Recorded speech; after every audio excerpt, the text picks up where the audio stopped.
नमस्कार दोस्तों, मैं अभिषेक सर स्वागत करता हूं आप सभी का विजेस क्लासेस में। एक पेपर की कटिंग पे एक न्यूज है छोटा सा।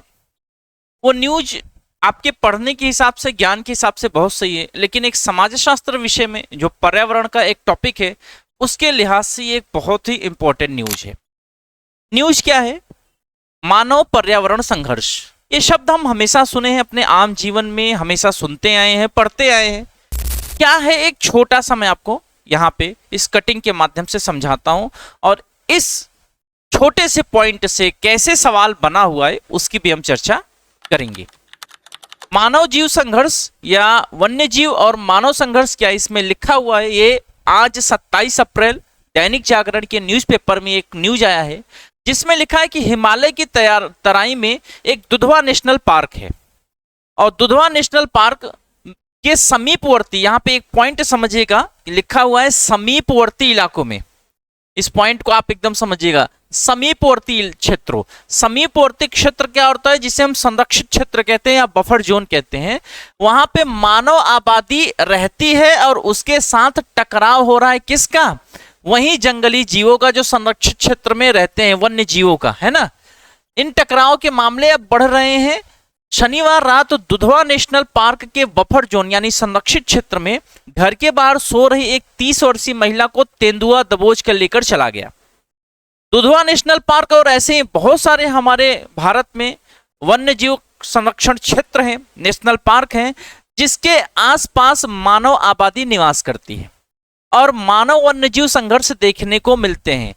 कहा जा रहा है कि दुधवा नेशनल पार्क की अगर बात करें तो वहां पे तेंदुए और बाघों की संख्या बहुत बढ़ रही है और तेंदुए और बाघों के बीच में विवाद की स्थिति होने के कारण तेंदुए मानव बस्ती में चले आ रहे हैं और ये मानव बस्ती उसी जंगल, उसी नेशनल पार्क के इर्द गिर्द रहते हैं। ऐसा क्यों है कि उसी नेशनल पार्क के इर्द गिर्द रह रहे हैं?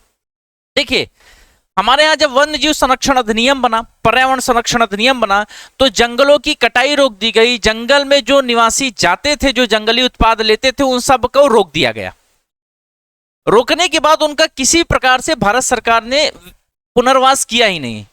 उचित पुनर्वास की कमी के कारण जितने भी वहां निवास करने वाले, उस संरक्षित क्षेत्र में निवास करने वाले लोग थे, यानी उस नेशनल पार्क में, जब नेशनल पार्क संरक्षित क्षेत्र हो गया तो सारे मनुष्य, सारे आबादी उसी जंगल के आसपास रहने लगे। क्यों? क्योंकि आज भी वो उसी जंगलों पर अपनी आजीविका के लिए निर्भर है। इससे मानव और वन्यजीव संरक्षण, वन्यजीव संघर्ष बढ़ रहा है। अब सवाल ये बनता है कि क्यों वो इसी जंगलों के किनारे रहे हैं, वो जंगलों से क्यों दूरी पे नहीं रहते? सीधा सीधा बात है, भारत सरकार या स्टेट की गवर्नमेंट उनके उचित पुनर्वास कि कोई सुविधा नहीं दी, उन्हें कोई बढ़िया कॉलोनी नहीं दिया, उन्हें कोई विभिन्न प्रकार की सुविधाएं जैसे आजीविका की सुविधा हो, स्वास्थ्य की सुविधा हो, इन सुविधाओं से वे वंचित रहे। और दूसरी चीज, वो अपनी संस्कृति उसी जंगलों से मानते हैं, इसलिए वो जंगल के नजदीक रहना पसंद करते हैं। अब एक छोटे से पॉइंट पे आपका यूपीएससी 2026 में जो री एग्जाम हुआ है उसका एक क्वेश्चन बना हुआ है। क्वेश्चन आपका ये है, स्क्रीन पे आप देख सकते हैं। क्वेश्चन ये बना हुआ है, ध्यान से देखिएगा। उचित पुनर्वास के बिना विस्थापन, डिस्प्लेसमेंट विदाउट प्रॉपर रिसेटलमेंट का संरक्षित क्षेत्रों, प्रोटेक्टेड एरिया जिसे बफर जोन कहते हैं, कि पर्यावरणीय प्रभावशीलता पर क्या प्रभाव पड़ता है। सिंपल सा इस पॉइंट को समझिएगा। तो इस क्वेश्चन को अगर हम देखते हैं तो इसमें पहला ऑप्शन दिया गया है कि इससे संरक्षित क्षेत्र तत्काल औद्योगिक क्षेत्र में रूपांतरित हो रहे हैं।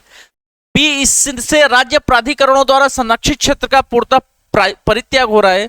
सी, विस्थापित जनसंख्या जो संरक्षित क्षेत्र में थी वो आजीविका के अभाव में संरक्षित क्षेत्र के, देखिए, बाहरी क्षेत्र से उस पर दबाव बनाना जारी रखती है। करेक्ट आंसर आपका ये होगा।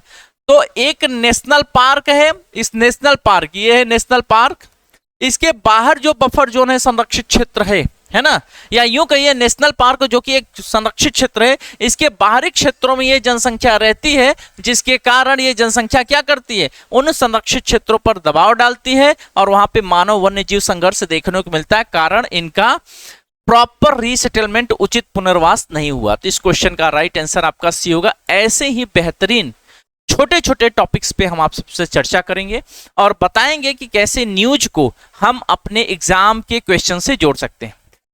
वीडियो कैसा लगा जरूर आप लोग बताइएगा। उम्मीद करूंगा कि आप सबका एक सकारात्मक उत्तर आएगा। बहुत बहुत धन्यवाद। Thank you.